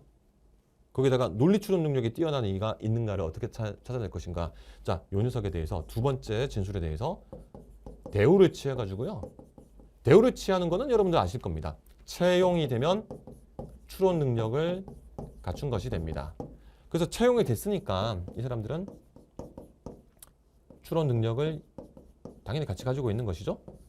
요 두 가지를 다 갖춘 사람이 적어도 한 명은 있습니다. 따라서 기억은 맞는 거다. 판단이 되겠고요. 자, 그 다음에 두 번째. 올바른 윤리의식을 갖추고 논리 추론 능력이 뛰어난 이는 정보 분석관으로 채용이 된다. 자, 니은을 정리를 하면 윤리의식을 가지고 추론 능력도 뛰어나면 그러면 채용이 된다는 겁니다. 자, 요걸 이제 연결고리가 있는가를 확인해 줘야 됩니다. 자, 이게 지금 이렇게 정리를 이렇게 두 가지로 이제 같이 해놓고 나니까 여기서 두 가지를 해서 확인할 수 있는 건 채용이 됐으면 윤리의식을 가지고 있고 또 추론 능력도 가지고 있다는 것은 확인이 됩니다. 근데 이걸 뒤집어 가지고요. 윤리의식과 추론 능력 두 가지를 다 가지고 있으면 그러면 요 세 번째 진술 구조처럼 화살표가 반대로 가서 윤리의식도 가지고 있고 추론 능력도 가지고 있으면 그러면 채용이 된다라고 말할 수 있는가? 안 됩니다. 안 됩니다.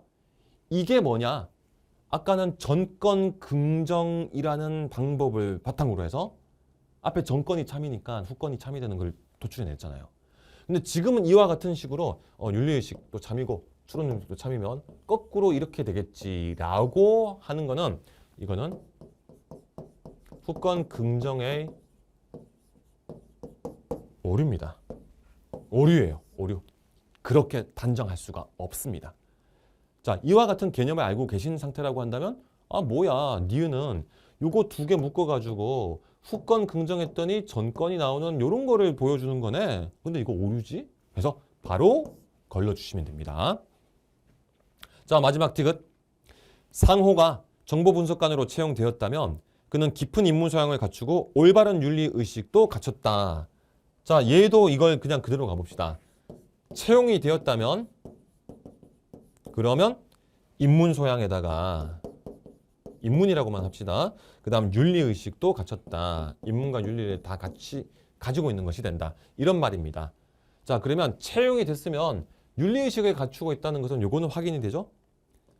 이제 문제는 입문도 갖추고 있다는 것이 100% 단정이 돼야 됩니다. 채용이 됐다는 것에서 입문을 갖추고 있다는 것이 나오는 게 있나요? 여기에서 나오지 않냐고 물어보시면 똑같은 오류에 빠지시는 거죠. 똑같은 오류에 빠지는 겁니다. 채용이 됐으니까 입문 소양도 있고 추론 능력도 당연히 있을 것이다 라고 이렇게 거꾸로 판단하는 것은 똑같이 후권 긍정의 오류에 해당합니다. 그러니까 윤리가 있다는 건 확인은 가능하지만 입문이 있다는 것은 알 수가 없어요. 그래서 이런 식의 구도로 디귿도 역시 마찬가지로 배제가 되기 때문에 최종 결론은 기억으로 마무리가 되겠습니다. 아까 봤었던 두 문제보다는 어떻게 보면 좀 더 쉽게 해결이 될 겁니다. 연결고리가 형성이 안 되는 것만 잘 걸러주시면 되기 때문에요. 자, 본격적인 퀴즈형 문제는 이번 시간에는 결과적으로 다루지 않는 게 되겠는데 이런 식으로 세 문제를 통해서 논리라는 것이 어떻게 문제 상황 속에서 베이스에 놓이게 되는 것인가 확실하게 이제 확인하실 수 있을 거라고 생각을 합니다. 확실한 학습을 통해서 이런 지식적인 부분이 완벽하게 구비가 되어야지만 이런 문제들 4문제 정도 나오거든요. 이런 문제들에 대한 해결이 원만하게 이루어지실 수 있게 될 겁니다. 자, 이제 마지막 유형에 대한 분석으로 들어가 보겠습니다. 마지막 유형은 논증형 문제입니다. 논증형 문제에서 특히 어떤 것들, 강화, 약화를 물어보는 스타일의 문제들 2회 시험과 1회 시험 한 문제씩 뽑아가지고 총 2문제를 마무리해보는 것으로 하겠습니다. 자, 제2회 17번이라고 된 문항 이것도 마찬가지로 한번 풀어보세요. 이 녀석은 지금 논리학을 베이스로 하는 게 아니기 때문에 아까 봤었던 독해나 추론형 문제처럼 충분히 여러분들 좀 시간이 걸리겠지만 해결이 가능하실 겁니다. 자, 17번 문제입니다.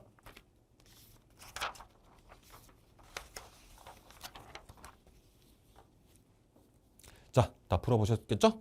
가보겠습니다. 다음 글에 나타난 연구에 대한 분석으로 적절한 것만을 모두 골라야 됩니다. 자, 어떤 식의 연구를 진행했는가? 교사가 학생에게 갖는 기대가 학생의 학습 능력 향상에 어떤 영향을 주는지가 이게 화두입니다. 이런 거는 일단 체크는 좀 해주는 게 좋겠죠. 교사가 학생에게 갖는 기대가 학생의 학습 능력 향상에 뭔가 영향을 주는 것 같다. 이걸 이제 연구 대상으로 삼았습니다. 이를 위해 연구팀은 한 초등학교 1학년에서 6학년에 이르는 모든 학생에게 학습 능력 예측 검사라고 이런 구체적인 검사를 수행했습니다. 연구팀은 교사들에게 이 검사가 앞으로 피검사자의 학습 능력이 얼마나 향상될지를 예측한다. 이게 이제 기대죠, 기대. 예측한다고 설명해 주었습니다. 그리고 검사가 끝난 이후 연구팀은 교사들에게 가장 급성장할 학생의 명단을 알려주었습니다. 하지만 문제의 검사는 학업 성취도 검사였으며 연구팀이 급성장할 것이라고 말해준 학생들은 사실은 무작위로 선택된 것이었습니다. 실제로 그렇게 급성장할 가능성이 있는 학생들을 실제로 보여준 게 아니에요. 그냥 무작위로 명단 뽑아가지고 보여줬는데 지금 이제 연구의 대상이 이거잖아요. 이제 그와 같은 명단을 받았으면 교사 입장에서는 이 학생 앞으로 성장할 가능성이 상대적으로 높겠구나 기대를 갖겠죠. 그런 기대가 실제 학습 능력 향상에 도움이 되냐 안 되냐 요거 이제 따져보려는 거겠죠. 자, 그래서 일단은 이런 식으로 무작위로 선택된 학생들이었지만 마치 뭐 이런 잠재 가능성이 있는 학생인 것처럼 포장이 돼가지고 전달이 됐습니다. 6개월 뒤 연구팀은 같은 학생들에게 동일한 학업 성취도 검사를 수행하여 다음과 같은 결과를 얻었습니다. 요게 이제 표로 나와 있습니다. 그리고 표에 대해서 이제 기본 구도를 잡아줍니다. 여기서 실험군은 위 연구에서 급성장 명단에 속한 학생들이고 대조군은 이 명단에 속하지 않은 학생들입니다. 예를 들어 이 표의 대조군에서 자, 대조군, 그다음에 실험군이 이제 급성장 명단에 속했던 학생들이죠. 그다음에 대조군은 아닌 학생들입니다. 이렇게 이제 구분해 놓은 상태에서 예를 들어 이 표의 대조군에서 1학년에 해당하는 48명은 해당 기간 동안 학업 성취도 점수가 평균 7점이 증가했고 자, 이 48명은 평균 7점. 그런데 급성장 가능성이 있다고 명단에 포함됐었던 사실 그냥 무작위로 뽑은 사람들입니다. 그런데 어쨌거나 명단에 포함된 학생들 7명이 있었는데 이 학생들은 증가 평균이 2배예요. 뭔가 영향을 준 것 같죠? 자, 이런 식으로 이제 1학년에 대한 이제 설명을 했습니다. 이 결과를 바탕으로 연구팀은 학생에 대한 교사의 기대가 학생의 학업 성취도에 긍정적인 영향을 준다는 결론을 내렸답니다. 이건 왜 나왔을까요? 이런 결론이. 1학년 같은 경우 확실히 대조군에 비해서 실험군에서의 증가 평균이 더 높죠. 2배 가까이 됩니다. 2학년 12.0, 16.5. 2배는 안 되지만 그래도 증가했죠. 그 다음 3학년 1, 4학년 0.5, 여기는 0.1, 여기는 똑같고 여기는 살짝 그래서 전체적으로 보면 그래도 2.4 정도 평균이 더 크게 증가했습니다. 이런 전체적인 경향성을 바탕으로 이런 식의 결론을 도출한 거다라고 보시면 되겠습니다. 자, 일단 기본 구도는 뭐 크게 어렵지 않습니다. 이런 구도하에서 선택지 기억. 이 실험을 통해 저학년 학생일수록 교사들의 기대가 학생의 학습 능력에 미치는 영향이 커지는 경우에 있다는 것을 도출할 수 있다. 이거는 이 표 자체에 대해서 해석을 해보라는 거예요. 우리가 방금도 봤죠.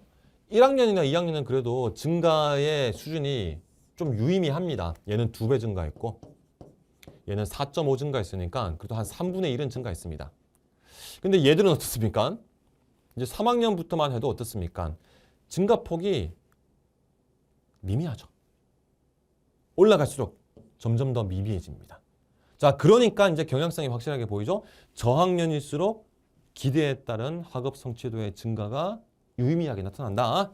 자, 그러니까 저학년 학생일수록 그 영향이 커진다. 이런 경향성, 이건 실험 결과를 우리가 하나 더 도출하는 식으로 선지가 만들어진 거였습니다. 충분히 가능합니다. 자, 그 다음에 니은과 디귿이 이제 제가 말씀드리려고 하는 강화 약화 패턴의 선지들이에요. 약화하지 않는다, 강화한다 이런 게 나와 있죠. 자, 이에 대한 판단은 이제 어떤 식으로 해야 될 것인가. 두 번째, 이 초등학교에 다니는 학생들은 이미 높은 수준의 학습 능력을 가지고 있었다는 사실은 A를 약화하지 않는답니다. A는 아까 본 것처럼 기대가 영향을 준다는 거였습니다. 긍정적인 영향을 준다는 거였습니다. 자, 그랬을 때 니은이 설정한 것처럼 이 초등학교의 학생들이 이미 높은 수준의 학습 능력을 가지고 있었다고 한다면 A 같은 말을 못할 것인가, 요거를 고민해 봐야 되는 거죠. 학습 능력이 높은 수준이었다고 하더라도 거기서 더 높은 수준으로 증가하는 거는 충분히 나타날 수가 있을 것입니다.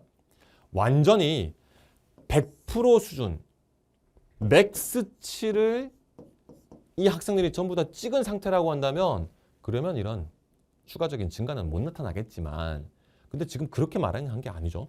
니은에서 말한 거는 높은 수준의 학습 능력을 가지고 있다 일 뿐입니다. 맥스를 찍었다는 게 아니에요. 그러니까 상대적으로 봤을 때 지금 이 녀석은 어떤 절대 수치의 점수를 말한 게 아니라 기존에 비해서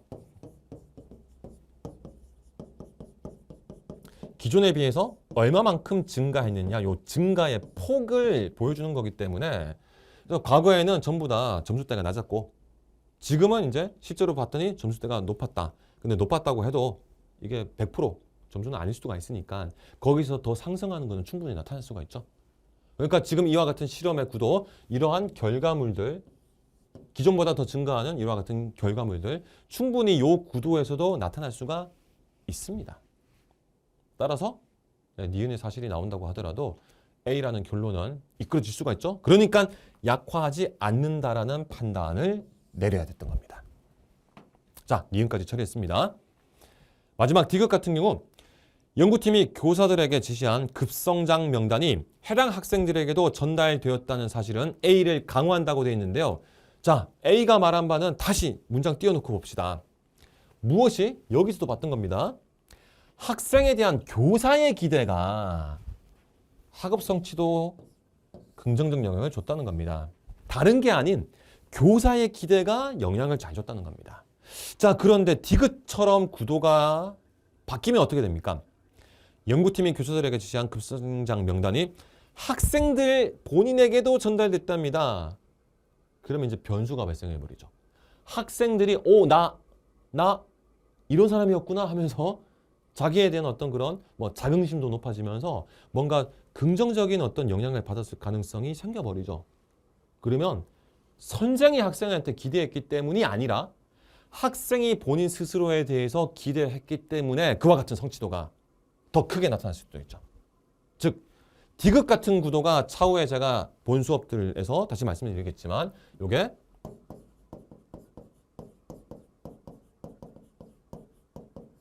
변인 통제의 실패 사례가 됩니다. 자, 실험을 통해서 무엇이 원인이다, 무엇이 무엇에 영향을 줬다 이렇게 말을 하려면 다른 요인은 전부 다 고정시켜 놓고 하나의 요인만 가변적으로 높다, 낮다, 많다, 적다, 있다, 없다 이런 식의 구성이 되도록 해줘야 됩니다. 근데 지금은 어떻습니까? 이 하나의 요인이 처음에는 선생님 기대였는데 여기에 뭐가 추가됐습니까? 학생 스스로에 대한 기대라는 요소가 또 반영이 돼버리는 거죠. 그러면 변인이 하나로 딱 고정된 게 아니고 복수 변인이 돼버립니다. 복수 변인. 복수 변인이 돼버리기 때문에 이런 구도는 이 A처럼 단정을 못하게 되는 거예요. 따라서 강화가 아니라 오히려 약화라고 봐야 됩니다. 자, 이와 같은 방법론 역시 차후 기초 그다음에 기본 이론 과정을 통해서 논증에서 주의해야 될 것, 특히 이와 같은 실험형 논증 구도가 등장했을 때 우리가 자칫 실수할 수 있는 그런 부분들은 뭐가 있는가, 그런 것들의 하나로서 제가 다시 설명을 드리게 될 겁니다. 자, 아무튼 이와 같은 구도로 기억과 니은이 적절한 진술이라는 거 확인이 되었습니다. 자, 논증의 이런 강화 약화형 문제 2회 시험에서 등장한 것과 또 비슷한 패턴을 보여주는 1회 시험 문제를 마지막 순서로 한번 정리를 하고 이번 기출 경향 분석 특강은 마무리하도록 하겠습니다. 1회 시험 기준 16번으로 등장했었던 문제입니다. 자, 이것도 여러분들 개별적으로 한 3분 정도 시간 잡고 먼저 풀어보시길 바랍니다. 제1회 16번. 다음 논증을 아래 실험의 결과로 평가한 것으로 가장 적절한 것. 자, 이 녀석 같은 경우는 자, 선택지가 오지선다형으로 되어 있습니다. 자, 일단은 다 풀어보셨다는 전제하에서 가보겠습니다. 선분 하나를 왼쪽에서 오른쪽으로 길게 그은 다음은 왼쪽 끝에 숫자 만이 있고 오른쪽 끝에 억이 있다고 하자. 이 선분 위에 숫자 100만을 놓으라고 하면 어디에 두겠는가? 이 요청에 100만을 억보다 만에 가깝게 두는 사람들도 있고 선분 중간에 두는 사람들도 있다. 전자의 경우 사람들은 더하기 관점에서 띄어쓰기가 또 안 됐네. 더하기 관점에서 그런 선택을 했다고 할 수 있다. 자, 만과 억입니다. 단위가 만, 10만, 100만, 1000만, 그 다음 억으로 넘어가죠. 자, 그랬을 때 100만을 어디에 둘 것인가? 전자의 사람들은 만에 가깝게 두는 사람입니다. 더하기 관점에서 그런 선택을 했다는 겁니다. 만에 얼마를 더해야 100만이 되는지 그리고 100만에 얼마를 더해야 억이 되는지를 비교해보면 100만이 억보다는 만에 훨씬 가깝죠. 그쵸? 그건 당연한 소리죠. 근데 후자처럼 딱 중앙에 위치시킨 사람은 사람들이 곱하기 관점에서 생각한 결과입니다. 100배, 100배로 딱 중앙이 되는 거죠. 100만이. 그래서 이와 같은 관점의 차이가 현실적으로 판단하는데 영향을 미친 겁니다. 흥미로운 점은 후자에 속하는 사람들이 전자에 속하는 사람들보다 훨씬 많다는 겁니다. 즉 이렇게 곱셈 관점으로 접근한 사람이 훨씬 많다. 이는 문명에 상관없이 발견되는 현상이며 이제 이게 이 글에서 새롭게 이제 주장하는 바죠. 실제로 후자에 속하는 사람들이 훨씬 더 많다. 그리고 문명에 상관없이 발견되는 현상이다. 수에 대해서 제대로 배우지 않은 아이들에게도 나타나는 보편적인 현상이다. 마치 본능적인 거라는 겁니다. 따라서 우리는 이 현상을 호모사피엔스가 아닌 다른 종에서도 발견할 수 있을 것이다. 뭐 여기까지 나갔어요. 호모사피엔스, 인류가 아닌 다른 종, 뭐 침팬지 같은 그런 다른 동물한테서도 발견할 수 있다는 겁니다. 좀 극단적이긴 하지만 아무튼 이와 같은 이제 주장을 펼쳤습니다. 자, 그다음 이제 실험을 진행해 봤습니다. 여러 실험군의 쥐를 2개의 지렛대가 있는 우리 안에 두고 여러 신호음을 규칙적으로 들려줬습니다. 어떨 때는 2번, 어떨 때는 8번. 자, 이건 아까랑 비슷합니다.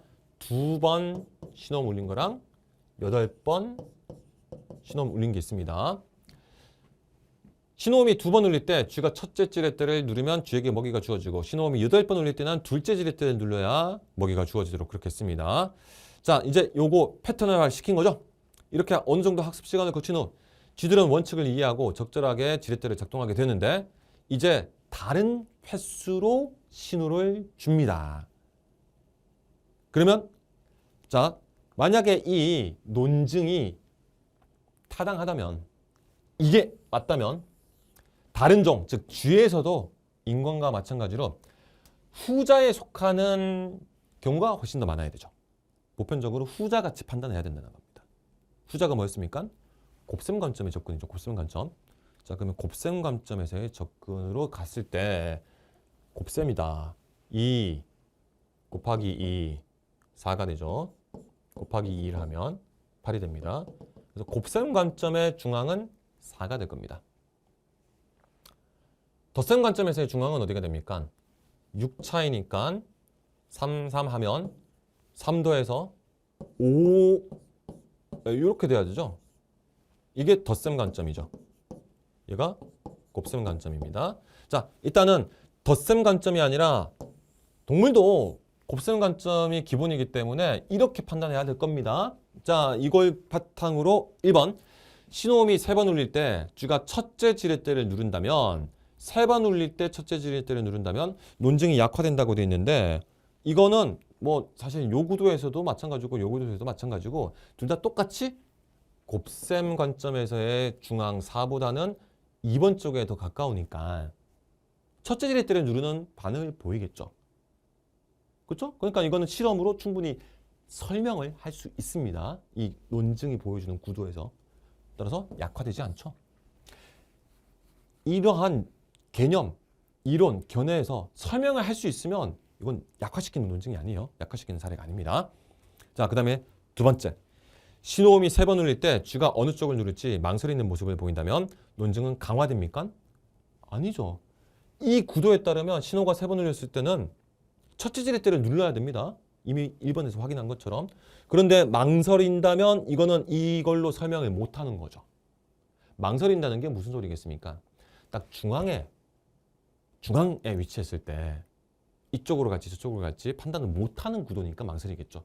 근데 지금은 곱셈 기준 4보다 적은 3을 울렸으니까 당연히 첫째 지렛대를 누르는 쪽으로 가줘야 됩니다. 이 구도에 따르면. 그러니까 논증은 오히려 약화됩니다. 자, 그 다음에 세 번째. 신호음이 이제 4번 울립니다. 4번 울릴 때 둘째 지렛대를 누른다면 어떻게 됩니까? 안 되죠. 둘째 지렛대를 눌렀다는 것은 중앙점을 4보다 작은 숫자로 설정했다는 게 됩니다. 근데 그게 아니었죠. 4로 설정했습니다. 자, 그렇기 때문에 이 논증이 맞다면 신호음이 4번 울릴 때 쥐는 2번 상황처럼 망설이는 모습을 보여줘야 되겠죠. 딱 중앙점이니까. 따라서 논증 약화되겠죠. 자, 그 다음 4번입니다. 이제 신호음이 또 4번 울립니다. 이제 나왔죠. 쥐가 어느 쪽을 누를지 망설이는 모습을 보이면 이건 딱 이 논증 구도에서 설명이 가능한 겁니다. 강화되죠. 정답은 4번이고요. 그 다음 5번. 신호음이 5번 울리면 쥐가 어느 쪽을 눌러야지 이 논증에 부합되는 결과입니까? 둘째 지렛대를 눌러야 되죠. 그런데 망설였다? 아이고, 논증 약화되는 거겠네요. 자, 이렇게 논증의 강화, 약화형 문제 두 문제를 연달아서 한번 살펴봤습니다. 첫 번째 문제에 보여서 이 두 번째 문제가 이 후반부, 본문의 후반부에서 언급했었던 이 내용, 결국 이 글쓴이가 말하고자 하는 바가 무엇이었는가? 기본은 후자적 관점이다. 즉 곱셈 관점으로 접근하는 것이고 이거는 동물한테서도 나타나는 현상이다. 라는 것만 잘 체크하셨다면 그러면 이 구도에 따랐을 때 곱셈 관점, 2와 8 사이의 곱셈 관점의 기준점이 무엇인가, 중앙점이 무엇인가. 이거는 우리가 도출해야 되는 내용이 되겠지만 그것까지만 딱 도출하고 나면 자, 부합되는 설명인 것과 아닌 게 분명하게 딱 갈라지죠. 그걸 바탕으로 부합되는 설명이면 강화, 부합되지 않는 설명이면 약화. 이렇게 판단하셨으면 기계적인 사고 처리가 가능한 그런 문제였을 겁니다. 자, 이와 같은 방식으로 앞서서 봤었던 독해형 문제, 그 다음 추론형 문제, 논리형 문제, 마지막 논증형 문제까지 제가 분류하는 기준에 따랐을 때 이 4대 유형별로 어떤 식으로 출제가 되는지 첫 번째 시험과 두 번째 시험의 문제들을 좀 복합적으로 같이 다뤄보면서 그 출제 경향과 실제로 우리가 이제 문제를 풀 때 어떤 식의 외적인 지식 혹은 접근의 어떤 사고 틀 같은 것들이 요구되는지를 한번 쭉 살펴볼 수가 있습니다. 모든 문제가 다 요 4가지 유형만으로 딱딱딱 맞아떨어지게 되진 않을 수도 있어요. 21번부터 22번까지, 23번부터 25번까지 이렇게 3문항짜리나 2문항짜리 같은 경우는 복합적으로 물어보는 것도 날 수가 있기 때문에 좀 더 어려운 수준이 되겠지만 어쨌거나 기본 베이스는 지금까지 학습했었던 이러한 4대 유형을 근저에 깔고 들어간다라고 그렇게 생각하시면 되겠습니다. 자, 지금 이 영상, 이 수업은 어디까지나 최근까지의 기출문제들을 통해서 유형별로 어떤 것들이 요구되는지 어떤 원리에 입각해서 출제가 되는지를 일단은 맛배기로 확인하는 수업이다 보니까 추가적인 학습은 또 별도로 본 커리큘럼을 통해서 진행을 해야 될 것 같습니다. 특히 논리학 같은 것들은 아마 혼자 학습하시기 좀 힘드실 건데요. 자, 독해 방법론도 마찬가지입니다. 독해, 추론, 논리, 논증까지 기본적인 학습의 어떤 그런 방법론, 틀은 독학보다는 저와 함께 효율적으로 정리해 나가시고 그리고 문제에 적용할 수 있는 응용력을 길러 나가시는 것이 학습되기 가성비가 훨씬 좋을 것입니다.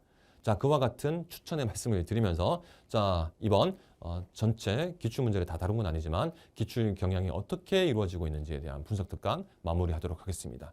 긴 시간 동안 영상 시청하시느라 다들 고생 많으셨고요.